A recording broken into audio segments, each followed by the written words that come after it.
காஞ்சி காமாட்சி அம்மன் அவங்களை பற்றி அந்த மாதிரி கோவில்களை பற்றி தான் நான் பேசிட்டு என்னுடைய உரையை துவக்குவேன். பேச ஆரம்பிக்கும் போது கோயில்களை பற்றி துவக்குவேன். எல்லாருமே கோயில் போடுறோம் இல்லையா, ஆனால் நம்ம அதை பற்றி சொல்லுவேன். எல்லாரும் சந்தோஷமா கேட்பாங்க.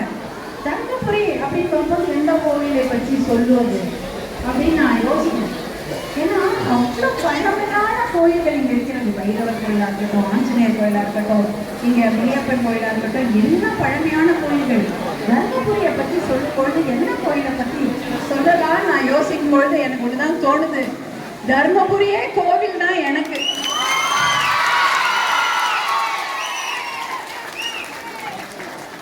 ஏன்னா இந்த மாவட்டம் அப்படிப்பட்ட ஒரு மாவட்டம். 2014 என்னுடைய கணவர் மருத்துவர் அன்புமணி இங்க நிற்கும்போது வரலாற்று சிறப்பு வாய்ந்த ஒரு வெற்றியை அள்ளித்தந்த மாவட்டம் தர்மபுரி. அதனால தர்மபுரியில தனியா கோவில் சொன்னது, இந்த மண்ணே எனக்கு கோவில் தான் அப்படின்றதுல எனக்கு மாற்று கருத்தே கிடையாது. நான் இந்த பகுதியில 2024 தேர்தலில் நிக்க நான் வந்த பொழுதும் சரி, 2014 பிரச்சாரத்துக்காக நான் இங்க வந்துட்டு இருக்கிறேன். எப்ப வந்தாலும் அதே பாசம், அதே அன்பு.